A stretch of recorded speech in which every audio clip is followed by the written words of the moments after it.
Hello. Honestly, I don't know how things work these days. Hey, it's me. It's Brian. It's Tuesday. It is me.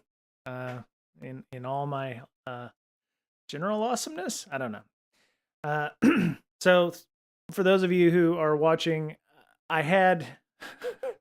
Okay, I gotta stop. Gotta stop doing that. Okay, let me. Oh, there we go. Okay. So on Sunday night, Mr. Betcher and I recorded the podcast without Miss Berlin because Miss Berlin was in Shmoo, and she had literally texted us and said, "Hey, I'm on a plane flying, such times that we live," and so we didn't have her on the show, obviously, because streaming doesn't work so well at 30,000 feet. Hello, everybody! For those of you who are in our stream and lurking and what have you, welcome to the lurkers. Lurkers of the world unite. You know what I mean? So, but yeah, so I could not get the LinkedIn stream to work for anything. Yeah. Wow, Lady P. Wow. Not to mention layoffs or anything, but we are looking for a new moderator. No, I'm just kidding. Just kidding. Yes, Berlining down security because she's awesomer than I am. You know, when I made the podcast, I was like, oh, I want it to be something cool, and I have to use my last name because if I didn't, it would be like a travesty by not using that dad joke. So breaking down security is what it was. All I got was a bunch of people on LinkedIn going, "Hey, you spelled breaking wrong," and I was like, that's the joke. So apparently, it's so subtle that people didn't quite understand. It's only been Berlining down security for the past 4 years, so 5 years, so yeah, so we had Mr. Betcher on. I just posted that hour and 15-minute discussion we had. That's how I got the big break. Yeah, I was also thinking of other words like breaking news or something like that, but I think if I ever I would probably tell 9 years ago me that there are going to be people that are not going to get it, and maybe you should think of something else. But Security Now was already taken. This weekend, security probably wouldn't have been good. So yeah, it was just one of those things. But so anyway, Shmoo apparently was really good. We got a couple of potential interview leads, which is great because uh, for the past 8 years, 9 years almost, a lot of our interviews have come from, hey, you had a cool talk. We would love to have you come on and talk about that again on our podcast. 50 people saw it at the conference, 5,000 people will listen to it on the podcast. Not right now, but eventually 5,000 people will listen to it. So ideally that's where we get all of our interviews for the most part, unless you reach out to somebody that says, hey, cool blog post, I'd love to oh, speaking of blog posts, yeah, let me see. I'm going to mention this person because they had a really good investigation framework. So if you are looking for investigation frameworks, it's a 6-part blog post, DFIR and ramblings. Let me go see if I can find. That's what I get. Let me see. That's number 2. Where's version 1? Oh yeah. Well, let's see if this works. Let me go to studio mode, and of course, no, it doesn't work. Well, it kind of works. Okay, so there we go. Yeah, so it's a blog post transition. There we go. Yeah, look at that. I'm almost professional here. So there's a 6-part discussion on chocolatecoatforensic.com. And this person posted this up on Mastodon, and I liked the content. And I was like, hey, maybe we could have you come on. I believe this person works for Talos, according to their bio on Mastodon. So yeah, so DFIR blog, yeah, Terran, DFIR for Cisco Talos, which is kind of cool. Uh, and so yeah, go check Terran out. Go check out the blog, and it talks about how to investigate and do evidence collection, and analysis and correlation and timeline analysis. It's a really great, at least 6-part write up. I assume that there's more. Reporting, I think, is going to be the last bit. So it's going to be incident scoping. I have to figure out how to get to incident scoping on the page here. So let me see. Timeline analysis. Is that part 1? Is not timeline analysis. Nope. Where's part 1? All right, let's URL hack here. So I'm going to be doing some real hacking because I have my Cherry MX keyboard. So that's how you know you're a real hacker, when you got your Cherry MX keyboards here, and it's with the fancy light displays and stuff. So let me see. It is going to be incident scoping. Incident. Okay, there we go. The problem with the new keyboard that you haven't used, that isn't the same as the other ones, is you make a lot of typing errors. Incident scoping. Let's see if that works. Oh, it doesn't work. Okay, so I don't know where number 1 is, but versions 2 through 6 are online.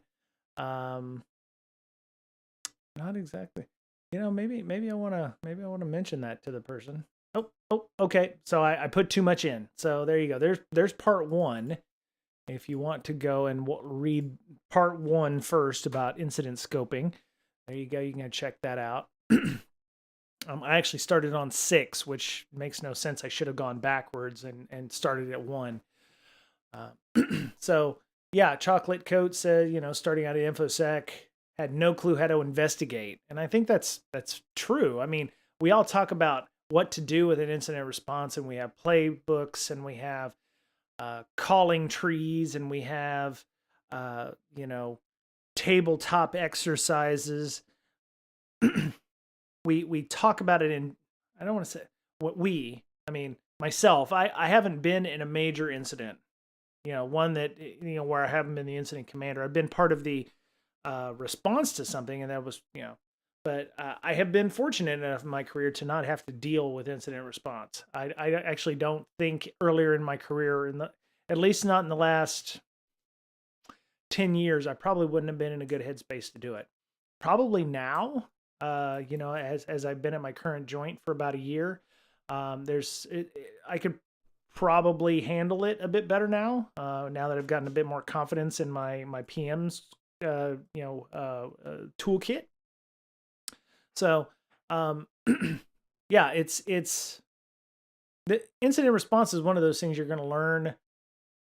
You're going to learn what to do, but not how to do it. Well, let me see. No, that's not true. It's one of those things you're going to learn from doing, right? My friend Michael Fordrain, he can do some incident response. He's awesome. He's on Twitter. You can follow him on Twitter. He knows his way around some incident response. He's been there, done that, seen it all, got the t-shirt, and yeah, he swiped right on that one real good. He got that, he's got that down. So so incident scoping is overlooked aspect of investigation. The 2 primary goals when scoping the incident is determine if the event should be considered an incident, and understand the incident and what really needs to be done. I think that's important. When I did, and I've done incident response class. I have my 504 class, which is the SANS incident handling, cert, and I got it. I think I scored an 85 on it, so I actually did fairly decently. But so, understanding what an incident is versus what a problem is, or what have you, right, whatever the criteria, make sure you can answer the question, is this an incident? Ideally, you should have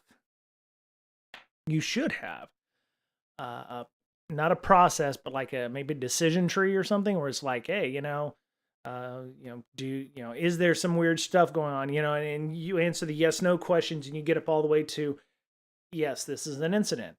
You don't want to answer the B word, though. The B word is the one we talked about on Sunday during the podcast.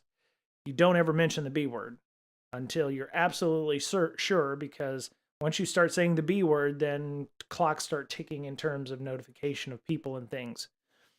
Um, so this is kind of cool. So yeah, I don't want to go through all of it because I don't want to give it away. This is excellent content. This person obviously is asking the right questions and has probably spent a little time doing incident response themselves. Actually, I suggested they come on and talk about some of this, so I may still reach out and we'll talk about some of this. A 6-part blog post, we probably can get a bit of content there. So if you're interested, I would say reach out to Taryn and see about tell them, hey, you should definitely go on BrakeSec. They're cool people, and you definitely want to be on there. So yeah, Cybercoat on Twitter as well. So you can follow that person there. Or yeah, you can, Taryn at infosec.exchange. As you can see, I don't follow people. I still don't follow people on Mastodon. I still follow, hashtags, which has actually done me quite well because I'm getting a lot of news that I don't see on my Feedly. I don't see on Twitter. I actually see elsewhere, like the Lockbit stuff or, wireless web audio libraries. So Lady P, in the before times, we enjoy the Twitters. I don't see it going anywhere. I don't see a way to monetize Mastodon, and until that happens, companies will not jump to it, which may be what everybody wants. So it is what it is. So yeah, you find cool things in the programming sections, or Fosstodon, which is another big programming like Mastodon instance. Somebody actually created a lightweight stress tool for applications. I saw that one as well. I actually posted that one up in our Slack channel. Ironically enough, it runs in Golang, which was cromulent to my interests. As those of you who are on the stream regularly know, I am running us through on Fridays, learn how to use Golang, programming in Golang for idiots or like me. So this is it says DDoSify, but I'm assuming it's just a load balancing tool. It runs in Golang. It is protocol agnostic. It is scenario based, so you can create flows in a JSON file. You can do different load types. I'm assuming you could knock this down with enough traffic. I mean, if you're running this locally on your box to an application that's local on your box, conceivably you're only as fast, or you're only as slow as the speed of your SSD or whatever it is that's going to be doing the process communication. So you could potentially get several gigabytes a second. Lightweight stress tool. Yeah, exactly. Lady P, I don't know if you're going to get Loic type outputs on this, but yeah, it is available in Docker. It's available on Homebrew. And because it runs in Golang, you could conceivably, run it on any system you want, because you can compile the binaries for any platform. So there you go. And it runs in Docker. So there you go. You can just download it from Docker and have a go. So there you go. Some housekeeping. I'd like to thank Jandrusk, Zero Mart. I think it's Jay Andrusk. That's one of our longtime slackers. Exo Marto, C Core Bytes, followed us yesterday. All of them followed us yesterday. So very much appreciative of your patronage, of your followership. Just to show you, we are in fact streaming on YouTube and LinkedIn, which the story I was trying to tell earlier was I couldn't get the stream to work on LinkedIn. It would only work on YouTube.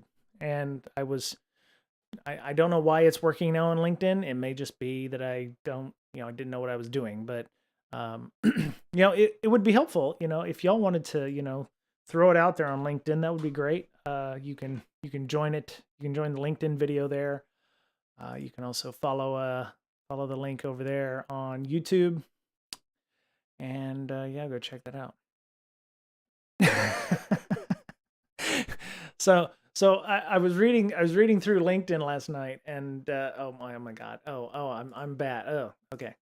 I was reading through LinkedIn last night and trying to figure out how, because LinkedIn requires you to get a pre-generated URL every time, and a newly generated URL and a newly generated API key every time you want to go live with LinkedIn, which is annoying as hell. Unlike YouTube, where it's like you get a URL and you get an API key and you're good to go, and it's static, it doesn't change. So I don't know if it's a security thing or what, but one of the things they said on there was to stream more than 15 minutes, keep it professional, and try to engage with your followers or the people who are on there asking for chats and stuff. And I was like, so far nobody's said anything on there, so I don't know what that is. But yeah, oh, that's something else I was working on.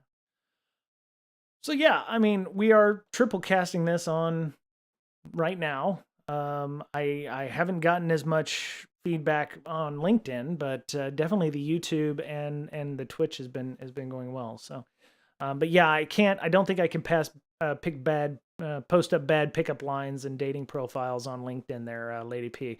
I think they're probably going to frown on that, even though I have seen LinkedIn kind of go down in terms of quality in the last, since Elon Musk took over Twitter. I think some people left Twitter to go to LinkedIn, which, I don't, there's certain things you do on certain social media, at least in my headspace. It's like LinkedIn is supposed to be like super professional. Twitter's supposed to be where you shit post.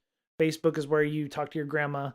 And I'm seeing everything kind of meld on LinkedIn. It's like, why is the VP of marketing at some company talking to their grandmother about things? And I'm like, worlds are colliding. And so, yeah. Found out we're on Audible. Didn't know that was a thing. Apparently we've been on Audible for a while now. They have 250 of our episodes on there.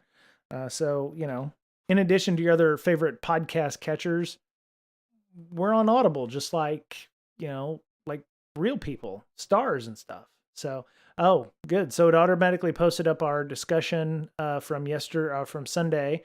I just posted it up. So there's, we some links in here to the things that we talked about, the no-fly list being leaked, attack surface management, OneNote being used to spread malware. That one was pretty funny. We had a good talk about that one. Vulnerabilities in Cisco routers that are end of life. But apparently they didn't tell the millions of people who own them.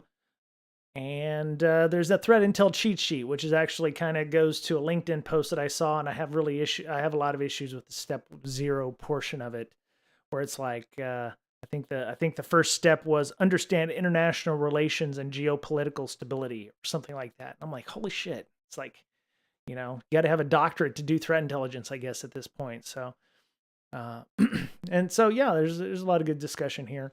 It was a good discussion. Me and Mr. Betcher managed to fill an hour and a half, but yeah, go check that out if you want to, you missed it or you didn't watch the stream here. You can actually, if you're a subscriber or follower, you can go back and watch the VOD on Twitch as well. So, yeah.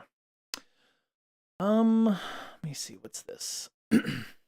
Oh, so again, for, the Go part of what I'm learning, DragonSpark, from Sentinel Labs. This was a article I had seen this morning.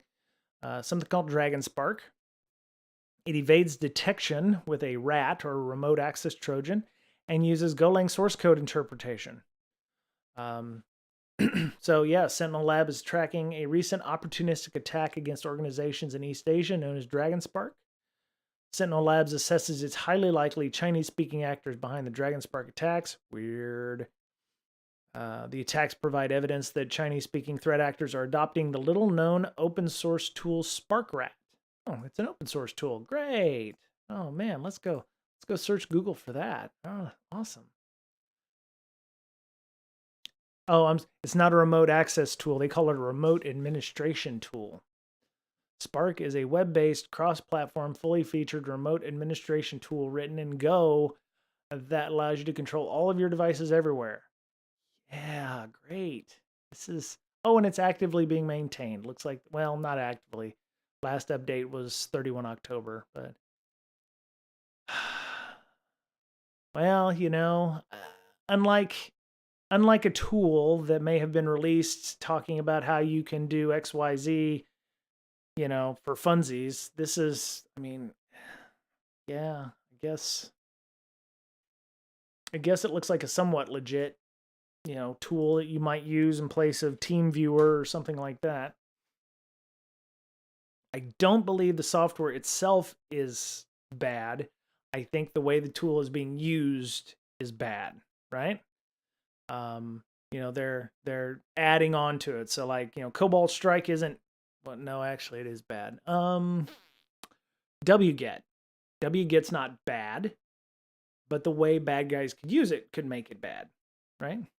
Would you sigh the same way when talking about remote desktop?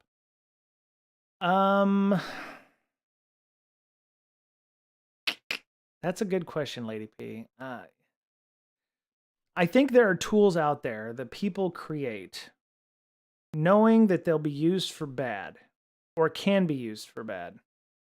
And I think they either do it because it's good for a nice conference talk, Metasploit was put out not to help bad guys, but it's being used by bad guys. Cobalt Strike was not to be used by bad guys. It was supposed to be tightly controlled, and then it's now being used by bad guys. There are tools out there that people release all the time that could be used by bad guys, including, like you say, remote desktop, terminal services, PowerShell. Yeah, I just think that there is a line there. I just don't know what that line is, and I'm not smart enough to articulate that. A hammer is definitely bad when used on a skull, right? It's not bad normally. It could be a very good tool of construction and use, but yeah, I don't think there's a written rule. I mean, okay, so you say a hammer, then hammers weren't meant to be used by bad guys, but bad guys like to smash people with them. I don't think that there's God damn it. I think that there's, I don't want to say rules of engagement, but I think that there's lines that are somewhat drawn in sand or dust where it's like this tool, so it was like, what was that, Ramius on Hunt for Red October? He had a quote where he was like, I know what Red October was for, and it wasn't for, like peace, right? It was, this was a weapon of war. There's nothing else for it, that's what it was going to be. That's what it was going to be used for. And, Cobalt Strike was a red team tool used by legitimate people, licensed by legitimate people, and then the source code got stole, right? I will live in Montana and I will marry a round American woman and raise rabbits. My wife loved Sam O'Neill in that movie and was sad when he gets shot in that. I think he said so at some point in the movie he said, I knew what it was about, which is why I defected. Sorry, spoiler alert. Sorry, Lady P. Spoiler alert on a 30-year movie. If you haven't seen it by now, you're probably not going to see it.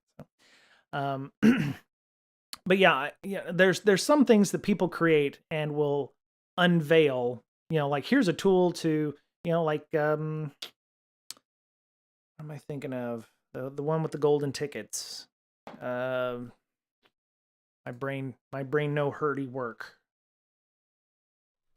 Golden tickets, Windows tool, Kerberos, curb roasting. Yes, Kerberos golden ticket attacks, which uses the tool. Come on, man, my brain hurts. Yeah,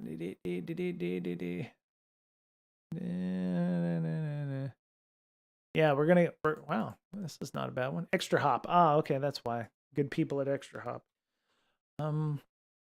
There is a tool. The Mimikatz. Thank you, God. I saw Mimikatz at the same time Lady P put up Mimikatz. So, yes, Mimikatz. That was a tool designed for one thing only: evil.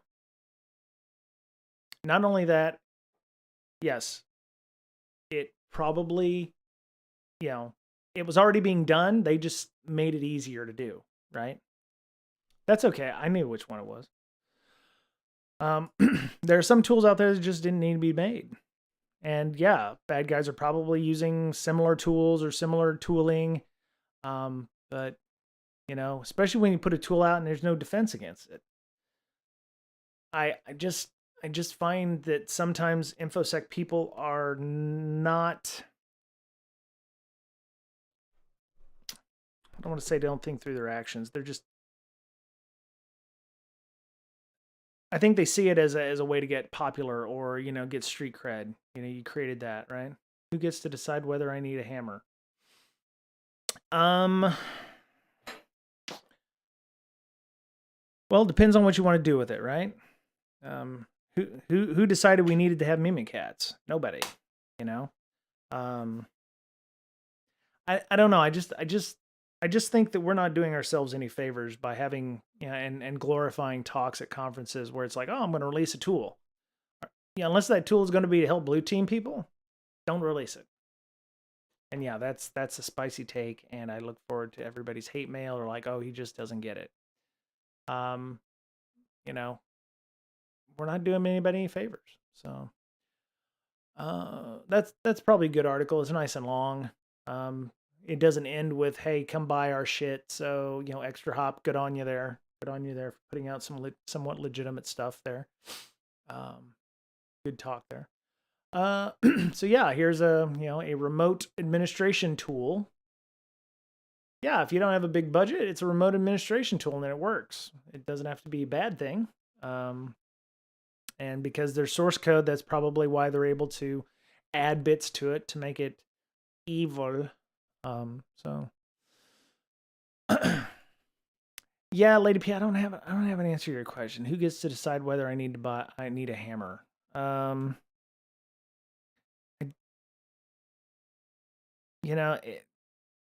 There's a difference between Mimikatz and a hammer, right? You didn't need Mimikatz.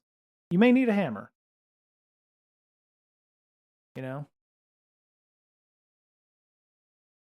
Some are denied unless allowed. Others are allowed unless denied. Yeah. Hey, Walt, what's up? Yeah. So there's a lot of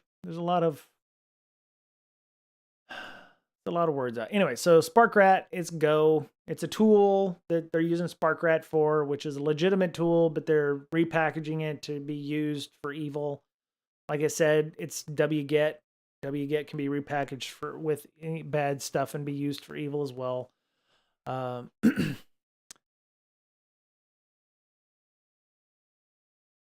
Right. Well, it says even then, who decides is a major of society. Intrusion vector, we observed compromises of web servers and SQL databases exposed to the internet as initial indicators of the DragonSpark attacks. Exposing MySQL to the internet as an infrastructure posture flaw that leads to severe incidents that involve data breaches, credential theft, and other lateral movements across networks. That is true. I have very, very little pity for companies in 2023 that expose MySQL servers to the internet. If they do it by accident, that's unfortunate, but damn. Y'all got to do better. I mean, it's bad enough that we have tools like Mimikatz that is not making the blue team's job any easier, but the blue team aren't making their jobs any easier either. And you know what? There may be a legitimate use case to have MySQL server exposed to the internet, but there's got to be controls behind it if you're going to put those kinds of things in place. China Chopper is commonly used by Chinese threat actors, which are known to deploy web shell through different vectors, such as exploiting web server vulnerabilities, cross-site scripting, and SQL injections. Lady P, I have a bigger problem with security researchers. I hacked your network. You have blank days to pay me, or I'll tell the world about it. Oh no, I'm not a bad guy. I'm a security. Oh yeah, no, Lady P. You and I are on the same wavelength here. Those aren't security researchers. Those are extortionists. Or let me, the bug bounty folks I've had to deal with. It's like, I've owned up your server. Please pay me, or I'll blab this. And I'm like, we have a bug bounty program. Go register for that.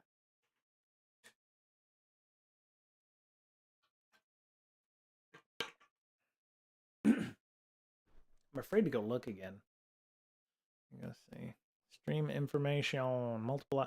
I'm actually pretty pleased about the multiple outputs thing. Okay, 59 frames, 60 frames, 59 frames. Okay, cool. So yeah, this includes SparkRat as well as other tools such as Sharp Token, a privilege escalation tool that enables execution of Windows commands with system privileges. Why is this a legit tool? Why is it? Okay, so so here's the problem. If it's a red team tool, it's a bad guy tool. I think, so there you go, Lady P. That is where my line in the sand is. If anybody says, oh, this is a cool tool I use for red team movement, it's a bad guy tool. There you go. That's the line I'm going to put on it. If this is a red team tool, it's a bad guy tool. So there you go.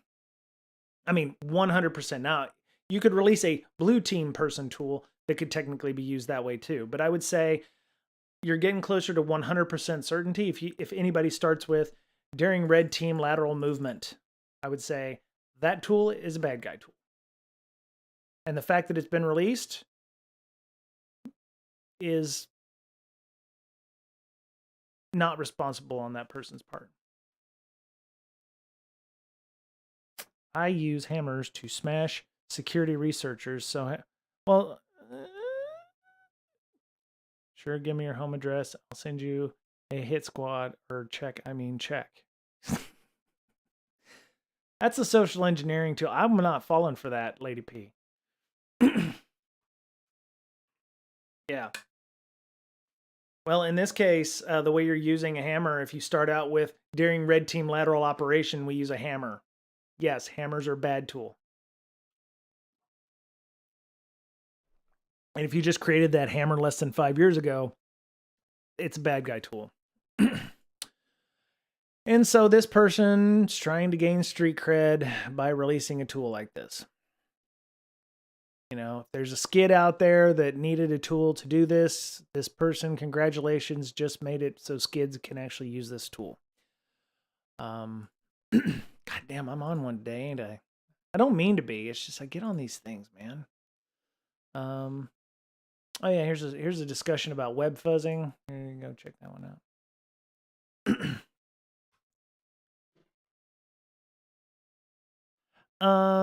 Satan. So for those of you who are not aware, Satan, hacking tool.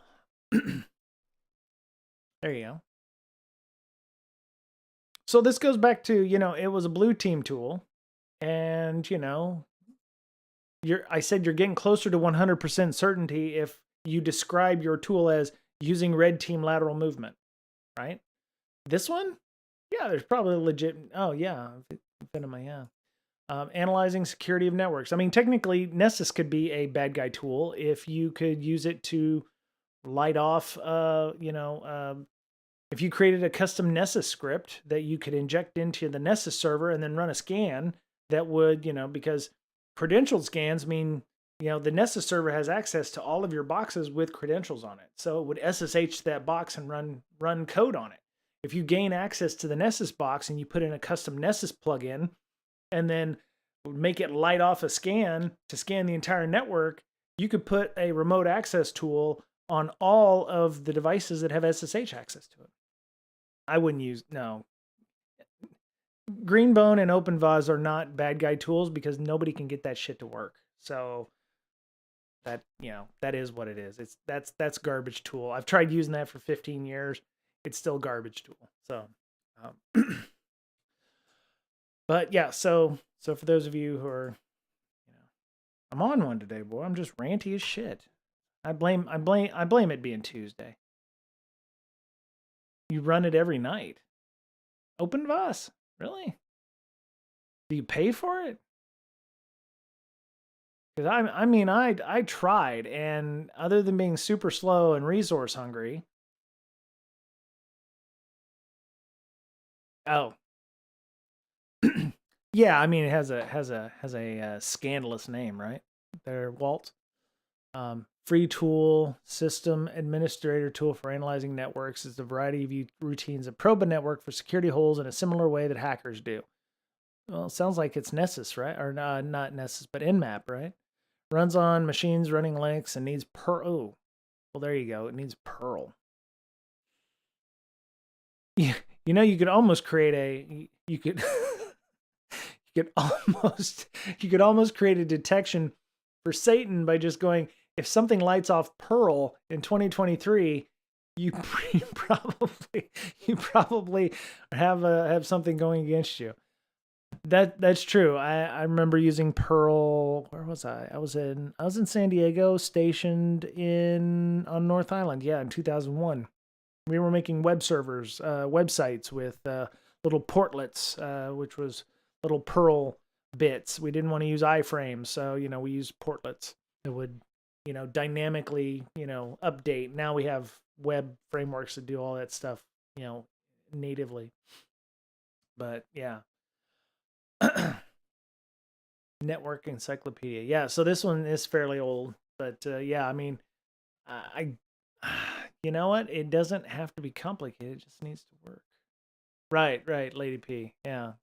I mean, it's a scanner, right? So it scans looking for things that could be running on the network. So I mean, you could do the same thing with other system auditing tools.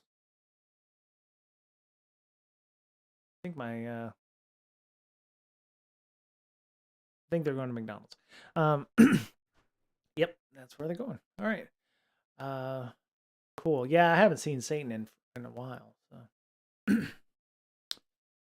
yeah, as it is from the 1990s, Perl was not a bad choice.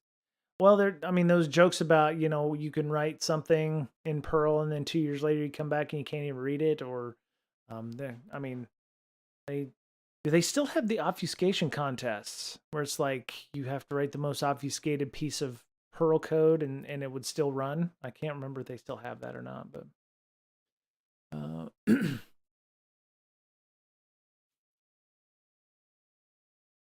yeah, CGI bin. Yeah.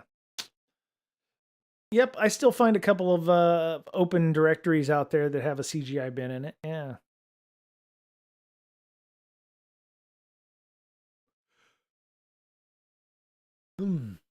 So Walt says he can read his Perl code. That's good. Because I don't know anything that uses Perl these days.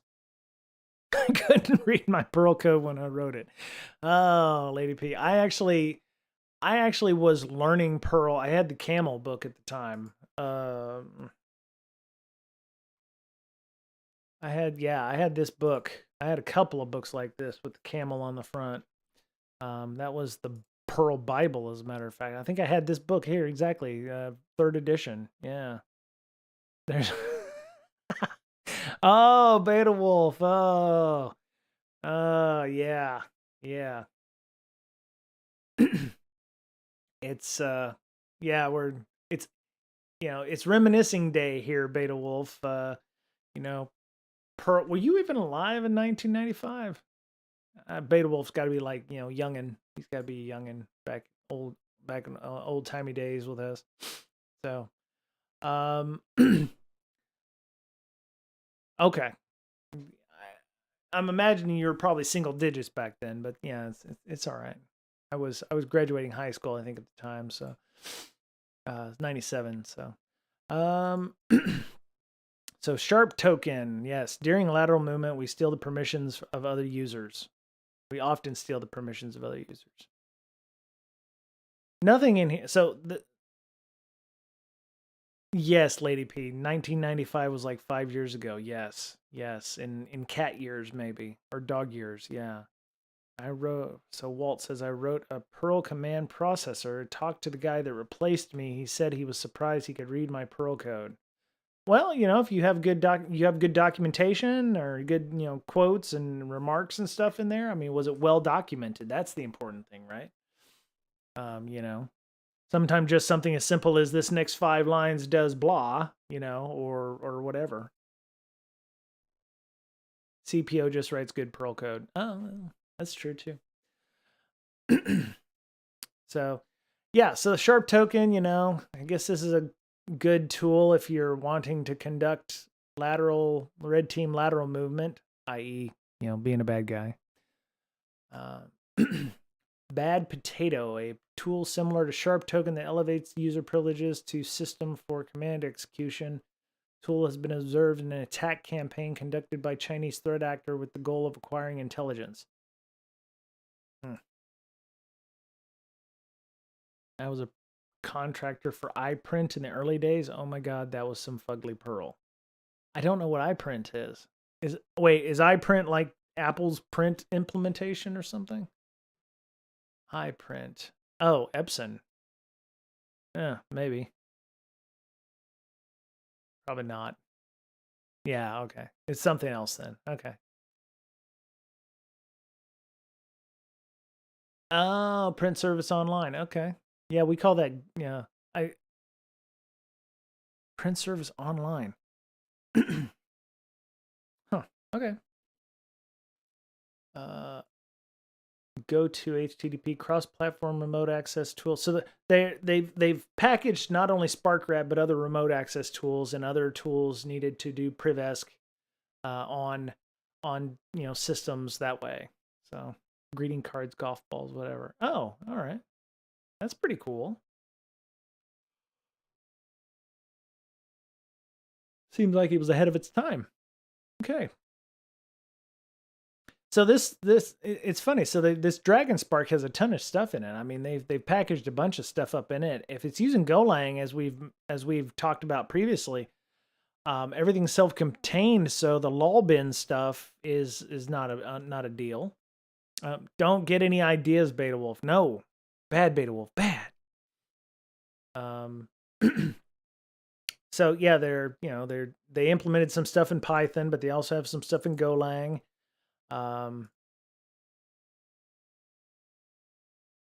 Oh, you didn't release any of that stuff, did you? You probably didn't. I know, but here's the link again there if you want to go poke around on that from Sentinel-1. So the Golang stuff is going to be fairly large, as we found when we compiled. Even our scripts were like 2 megs, right? Lady P needs a hammer. Are you saying that Beta Wolf's head is a nail there, Lady P? SparkRat uses WebSocket protocol to communicate with C2 servers and features an upgrade system. Okay, so they have an update system over the air. Oh, towards the printing. Okay, yeah. Every once in a while, I need a fax, and I think that's probably the last frontier. It's like, how do you send a fax to a company that's like, oh, we only do fax machines, and it's like, I don't even have a home phone. How there's apps on your phones now that I think will send e-faxes. I used to have one similar. It was like a scanner, and it would also email things. Then I found out it was taken over by Russians, and I had to uninstall it.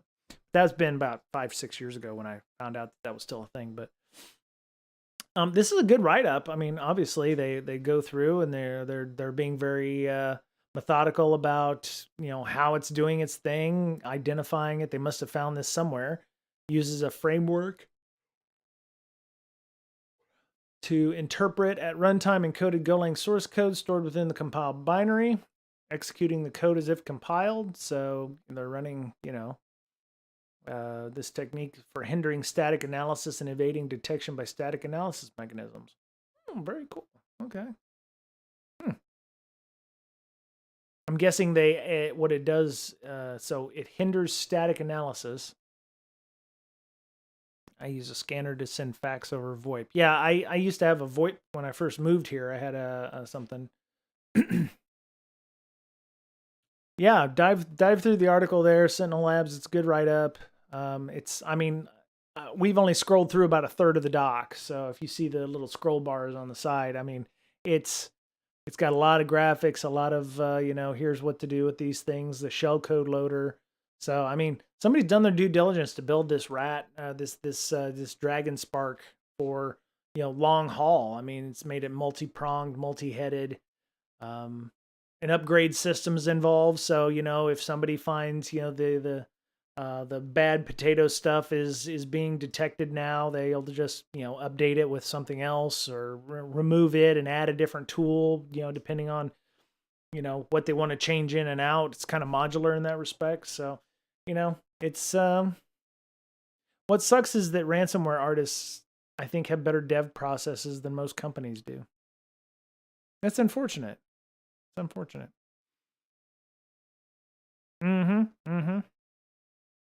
Yep. Oh, Walt says he uses the HP software that came with his color laser printer. I refuse to buy an HP printer after working for them. It's yeah, I just don't want to give them any more money. I think we have an Epson now or something like that. So, but yeah, good write up. Some tools there if you want to go and poke at them. If you're interested in these tools that are for red team purposes, you can go check that out. Bad Potato, Sharp Token. Oh wait, is it the same person? Yeah. Okay, so this person is very popular with them. Bad Potato and Sharp Token is all ran by this person. Great.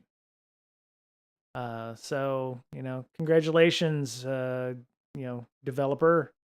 Chinese folks are using your shit for bad stuff. So congratulations. You should feel good about yourself. This one got me because my wife has a Samsung phone. I have a Samsung Galaxy Watch, so I was trying to see if the apps from the App Store was on that. So, so they have a flaw, an improper input validation issue, allowing a local attacker to execute JavaScript code by launching a web page. So I don't think that affects my watch. This was written up by NCC Group. Oh, good job, NCC Group. How local is local? And what?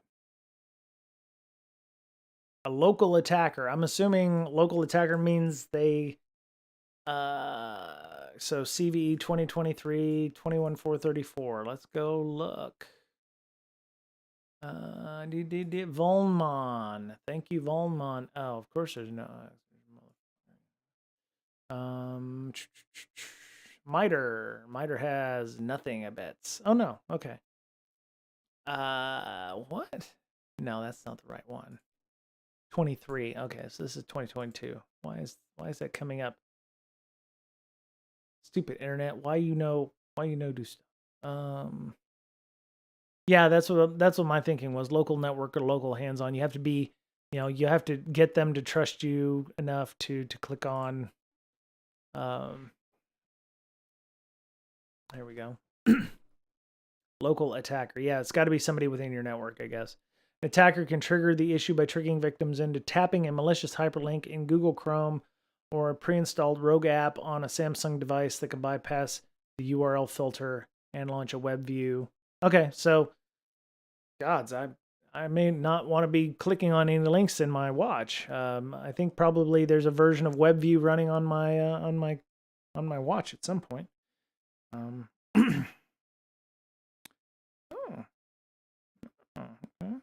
Cool.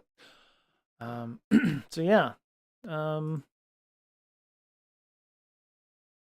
Doesn't say where the. Hey Pibble, what's up? Yeah, so Galaxy. How's your day going?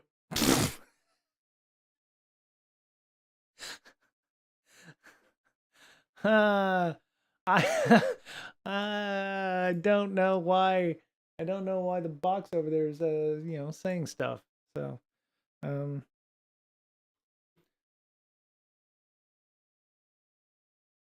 Okay.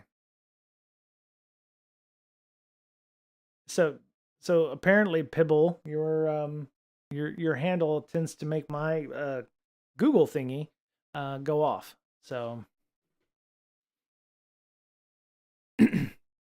computers were a mistake, prove me wrong. Um I don't know. What's the alternative? We'd still be using interoffice mail like in the 1980s. We'd have been stuck at, mainframes potentially. Teaching Sand to think was a mistake. Yeah. Yeah, that's true. That's very true. Um yeah. um okay, so I didn't know this was a thing. So you'll apologize for my ignorance. Mouse trapping. I don't know if that's the new hotness or a new term. This was an article that came out Monday. Um, now you're teaching special sand to think. Okay, okay. What is it and how to safeguard against it? I don't know. Can you get a buffer overflow in an abacus? I don't know if you can or not. So it says owners of sites create the mouse traps to get as many clicks as possible from unwitting visitors. So this feels almost like a casino. Like when you walk into a casino, they make it kind of hard on purpose for you to find the exit once you've meandered in far enough on the casino floor. They say mouse traps work in the identical way a traditional trap does. You unknowingly walk into the trap designed to keep you trapped for as long as possible. Operators who manage mouse traps actively market their products or services. They may even attempt to steal your personal details. So, how do you know when you've stepped into one? And they say it's an unethical practice used by operators by an endless loop of pages or pop ups preventing you from leaving the website. I have I just shut out my browser. There have been a couple of sites that I have seen where it was like that, where closing one actually opens up two more pop-ups. You get pretty good at ad blockers kill 99% of those. Pibble is absolutely correct on that respect. It says some operators will even open a new page you've been directed to in a new window. You can't access the taskbar, toolbar, browser menu because they're opening up just like the browser window. Yes, I've seen these too. Yeah, your phone has been hacked. Download this antivirus software now. Your government is tracking your phone. Install this VPN. Depending on which VPN it is, they all suck. But yeah, it would be interesting if somebody's doing this to push you to a specific VPN, like not like a Nord or something like that, but.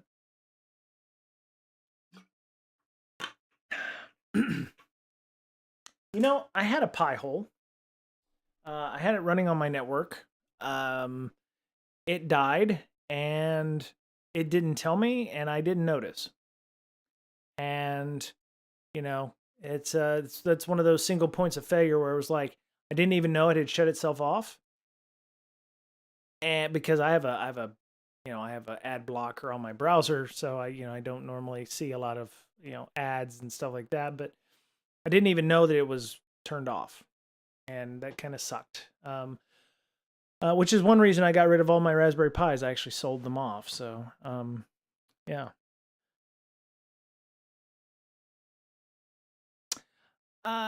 Yeah.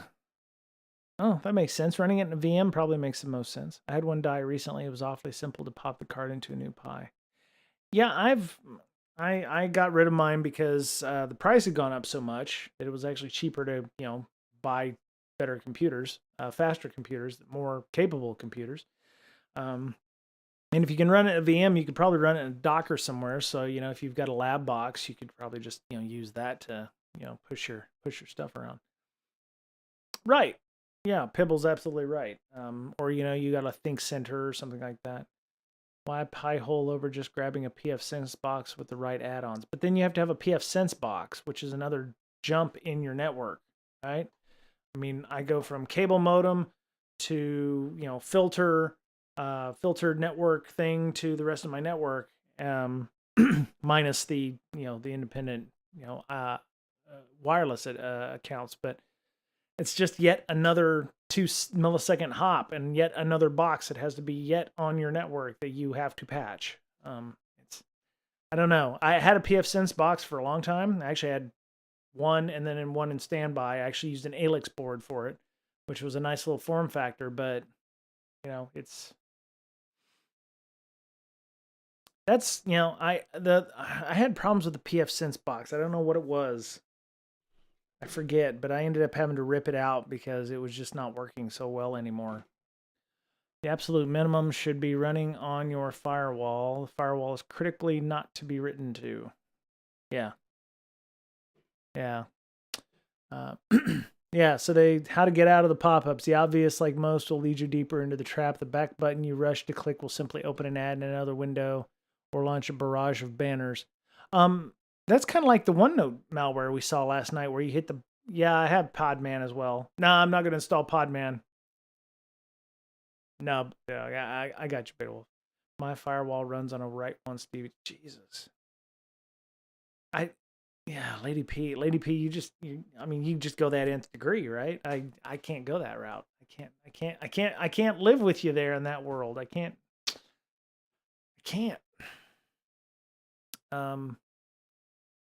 The OneNote malware we talked about on Sunday, you get a OneNote file, which I think is like an ONE file .1. I think it's something .1. And it's an invoice or something in a OneNote file, which Mr. Betcher and I were talking. We're like, nobody sends OneNote file attachments, so that should be the biggest what that kind of thing. Nobody should be sending those. You should be blocking those coming into your office.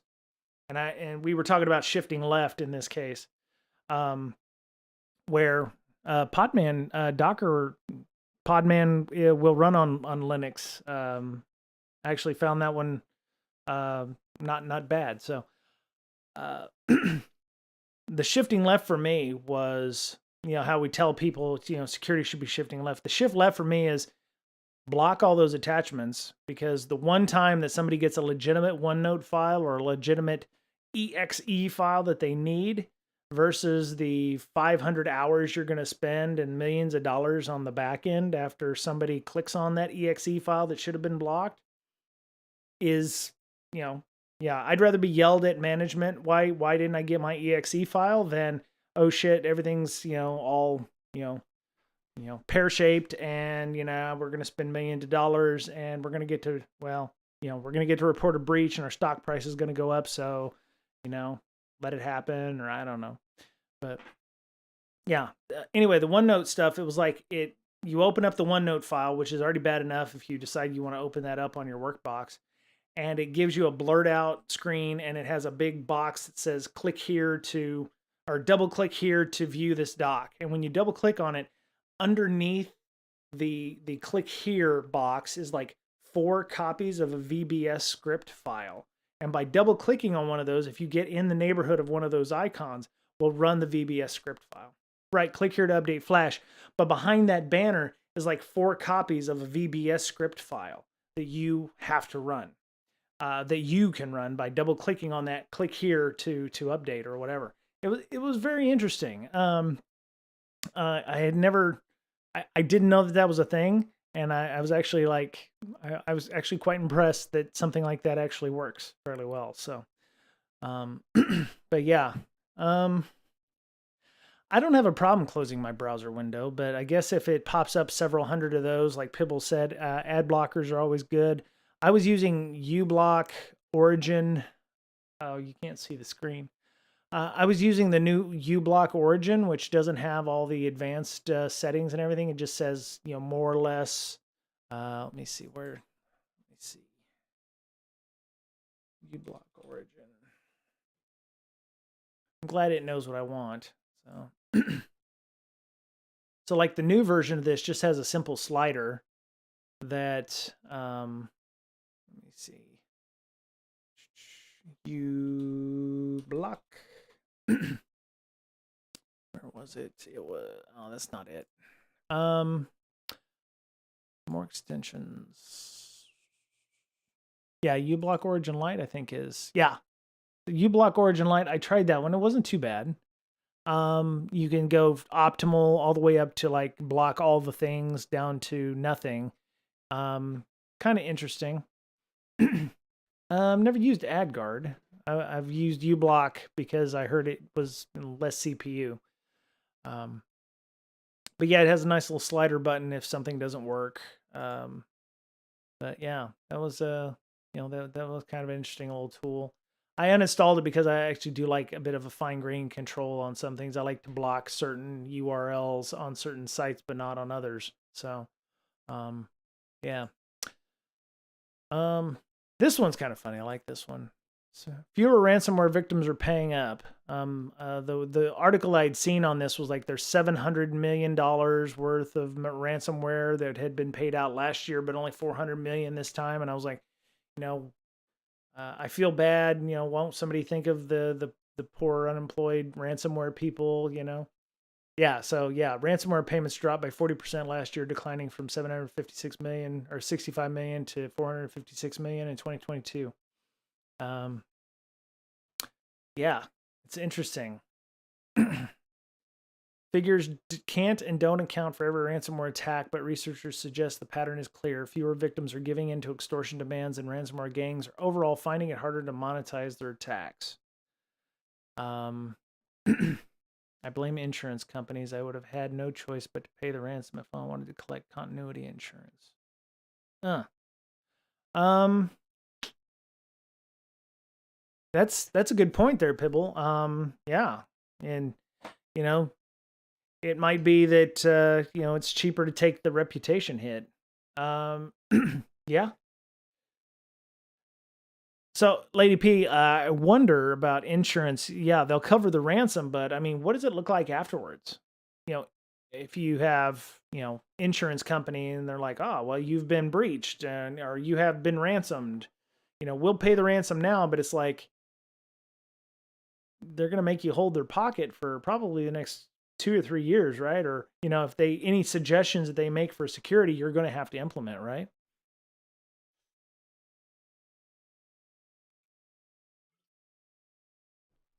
I mean, I think I talked, was it last Friday, I think, about the ISSA meeting where we were at. Um, yeah, the ISSA meeting that we were at had the guy from Constellus, who the CISO of Constellus is the CISO of what used to be known as Blackwater. And he was talking about insurance and the things that they look for when the insurance companies decide if they want to insure you. Now it's like, I don't call up the insurance company and go, "Hey, I'd like to, be insured by you." The insurance companies come to you and go, "Do we think you're a good risk?" That kind of thing. We just got out from under ours. Oh, congratulations there, Lady P. The biggest thing they talked about was that he talked about was identity management. How you handle identity management. Do you have MFA? Are you using OAuth? The backups. Pibble had mentioned. What does this have to do with more rigorous backups? Your insurance company is almost forcing you to do backups, 3-2-1 backups, which I didn't quite understand the 3-2-1 thing, but one of them 3-2. I don't know. Okay, yeah. Yeah, there you go. 3-2-1 backup strategy. Where's that fancy graphic I just saw on the internets? Give me the graphic. There it is. One production copy with 2 backup copies. First media is typically disk. Second can be rotational tape, disk, SAN, NAS, etc. And then one offsite copy. The way he talked about it was one copy had to be immutable, like it could not be changed, and it was offsite, I think, was the other thing. When I was doing audits for hospitals, ours was like you had to have a copy offsite or in geographically separate location. And when I was doing these audits, it was like back in 2010 when hospitals weren't on the cloud. So it was like, you know, we audited one guy and he was like, "Oh yeah, I take the backups to the bank every night on the way home, to make sure they're done." I'm like, "Oh great, they're off site. Where's the bank?" "Oh, it's like 2 doors down." And I was like, "Oh, okay, technically 3 copies, 2 media, 1 offsite." Yeah, yeah. He had mentioned immutability, like one of the backups had to be immutable, like you had to put it on a DVD drive or something like that couldn't be. "Hey, Bloodbound, what's up? How you doing?" Um, yeah. Cyber Cybersecurity insurance is the club to beat management with. You know, that's a thing. I mean, we transfer the risk to the insurance companies all the time, but in doing so, you have to take on some additional bits. 321000. Oh my God, that's some of these are getting superfluous or stupid. Types of storage, offsite storage. Yeah, I think it was like 3 copies of backups. One of the 2 backups had to be immutable, and then one had to be offsite. Yeah, your Lady P was right, I think, on all of those. I don't know where he was coming up with the immutable. Maybe he's just a CISO and he doesn't know. Yeah. Mordor. No one just sends their backups to Mordor. They're Beta Wolf. No one just sends. Why 321 backup sucks? Why does it suck? It's a revered and time-honored backup strategy. It seems like every backup vendor has endorsed it, with at least one going so far as to call it timeless. Government recommends 321 backup. US CERT calls 321 the method. As in most things associated with technology, at one time is timeless, at the next moment relegated to the scrap heap of history. Or perhaps to be more kind, it's time for version 2 of the 321 strategy. It doesn't roll off the tongue as easily. There are multiple strategies ranging from 312 to 322 or even a 323 backup config that need to be considered by modern agile businesses. I'm assuming what he means by offsite copy is going to be something like Amazon Glacier or something like that, where it's, like way out there and it takes actually something to get to. This was an advancement on tape-based strategy where you only had one media copy and you took it off-site. So it was an advancement in its time. It's inherently limited due to technology of the time. With older continuity and backup protection was the best you could do. Okay. 2 geographically separated copies in the cloud. Okay, so that's their 312. 322, which is first disk, media's disk, second, SAN or NAS, and then 2 copies in the cloud. I guess you could put one in your Google Cloud and one in your Amazon Cloud or something similar. Final backup strategy is, trunk of your car, storage unit, or second site, and then 2 geographically separated copies in the cloud. I guess that's if you lose access to your cloud, then you have one in your car trunk. I wouldn't do that because, some of our political leaders are finding things in their car trunks and in their garages and storage units in their houses and stuff. So maybe you shouldn't do that one. Maybe you shouldn't put it in a car trunk. We do tape and cloud with Iron Mountain, taking our tapes. So we have 2x off site and we have SAN plus tape on site. That's pretty good. That's pretty good. Yeah, we used to have the DAT tapes and everything like that when we were doing backups of our web servers. Of course, it was an 80 gig DAT tape and we had like 5 gigs of website. So the backup was like that. So it was pretty quick. So you can read how somebody thinks 321 backup sucks if you want to there. Okay. So they have something they sell, Unitrends, Kaseya. Oh, what wasn't Kaseya? Obviously, Kaseya didn't do 321 backups, right? They were the ones that got hit by. Didn't they get breached?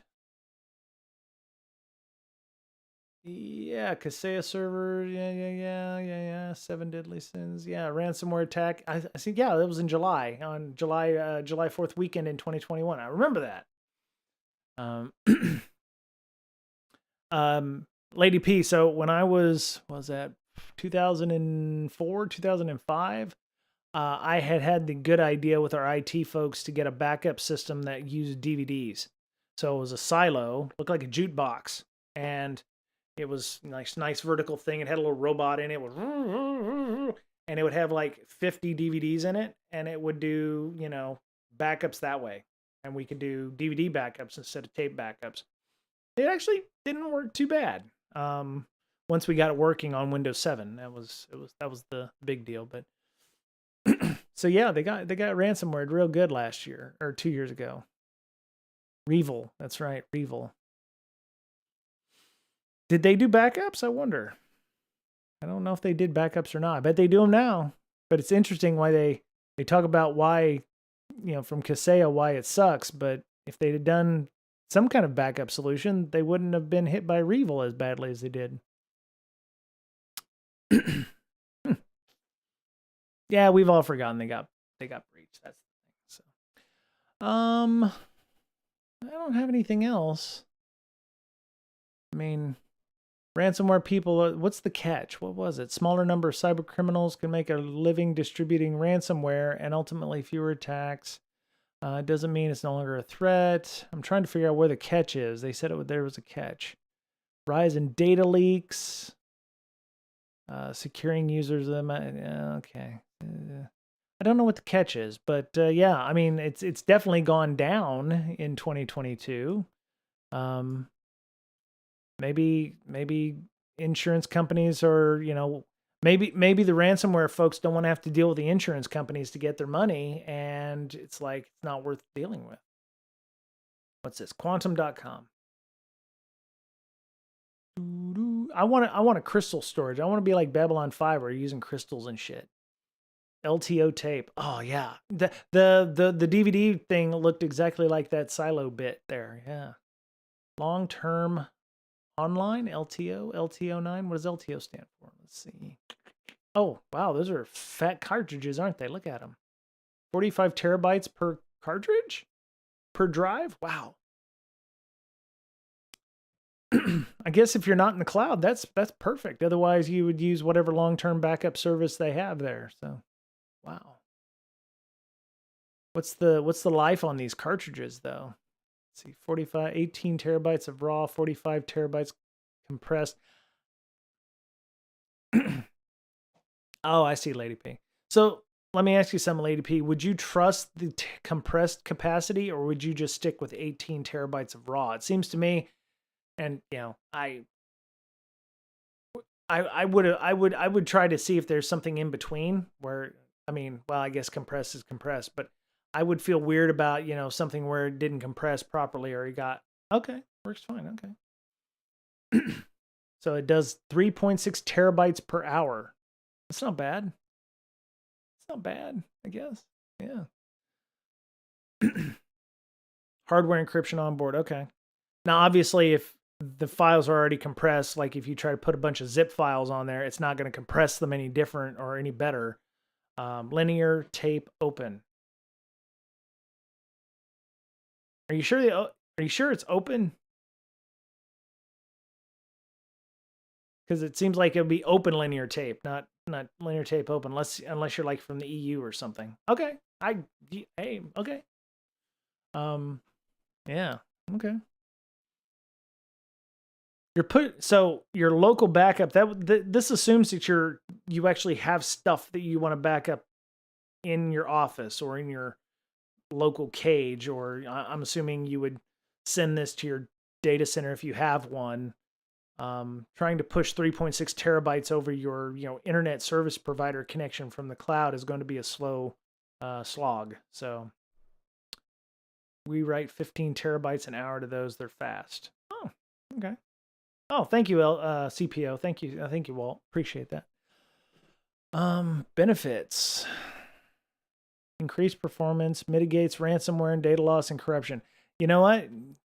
That's that. I mean, you can't argue about that right there. I mean, assuming your backups also didn't get, malware put on them and you didn't realize it until your backups occurred. I've seen some of that too, where it's like, oh, we got reinfected because our backups were already infected. You can set them to worm. Write only, read many. Write once, read many. Okay. Well, yeah, it's like your 3.5 floppies. You just push the tab, right, to make it write only or read only. Yeah. Anyway, let me close that. Close Kaseya because we don't have that. Oh, what's this? Oh, I was looking for an FTP or HTTP server because, I'm using Golang. I don't want to use Python's simple HTTP server. So apparently there's a Go simple HTTP server, which the irony is not lost on me. This could also be used for evil in the right hands. You set up something on the local system. You use a simple HTTP server written in Go from Project Discovery, and it will allow somebody to serve malware on the local network. So, you got that going for you. Everything can be bad tool, but this one is not explicitly a bad tool, or seems like it right out of the box. So, it does use HTTPS. Has file server with arbitrary directory support. It will support HTTPS. Has a bunch of different capabilities, including adding a key or a private key. This is the problem I have right here. Why would you add this? It's like, Doofenshmirtz on, what's it? Forget the cartoon, but it's like Doofenshmirtz. Why did you add a button that says explode, please? Why did you add a button that says make this insecure? I was like, seriously. Phineas and Ferb, thank you, Lady P. Why do you add something that will make it insecure? It's like, why do you allow basic auth? It's like, goddamn, why do you need to add that? I mean, sometimes you just need a simple thing, but yeah. Anyway. Cool. All right. So, on Thursday, I have an interview, like here. The Web Servinator 2000. That's my Perry. So anyway, John Aaron from Aeronetics and his last name is Brennan. Met John at B-Side San Diego. He gave a talk about Zero Trust, but the new perimeter being people are now the problem. So we've got a nice outline. We're going to sit here and talk on Thursday, have some good, happy times. It's going to start at 3:00 Pacific.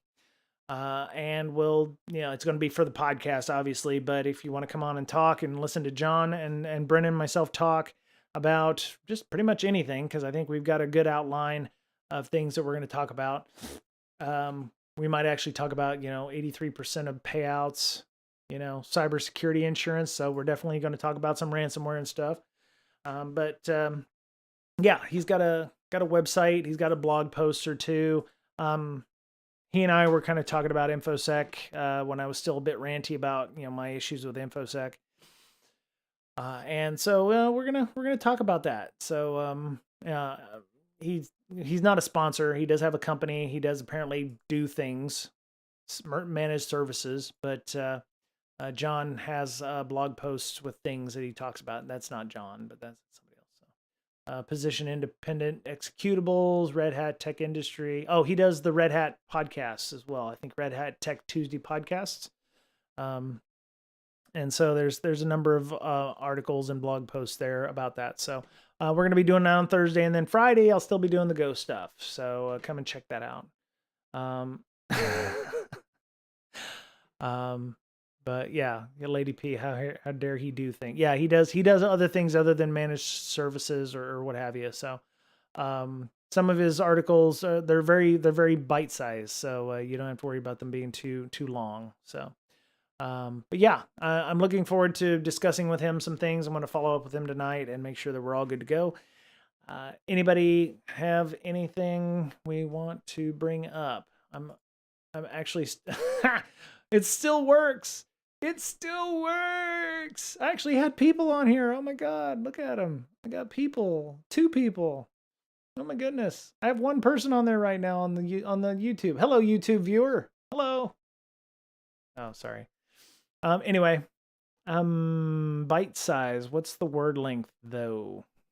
I don't know, but 20 or 30 words, something like that. Oh, I did watch the ShmooCon 2OC. Rando has a twitch.tv breaksec. I'm doing this to go look. I apologize. Let me pause that and mute that. There we go. So Rando, our good friend Danny and Kaki, has a stream called 2OC stream. He was streaming some stuff at ShmooCon.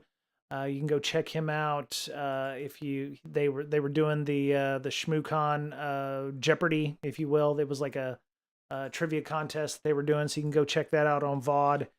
Him and Lintile, Aaron Linta, were doing some stuff at Shmoo, so that was pretty awesome. And you can go check them out. And yeah, I think I'm gonna go. So y'all have a good day. Take care of yourselves. And I could probably raid Alhazard. Sure, why not? Let's grab Alhazard's handle. The problem I have is, people who want to put their speaking leets in there. So we can go raid some Alhazard here. There you go. The day I deserve. Oof, that's there, isn't it? So, I hope it's good. But yeah, I hope everyone has a good day. Take care of yourselves, and we'll go raid Alhazard and see what's up. So have a good one. We'll talk soon. Bye.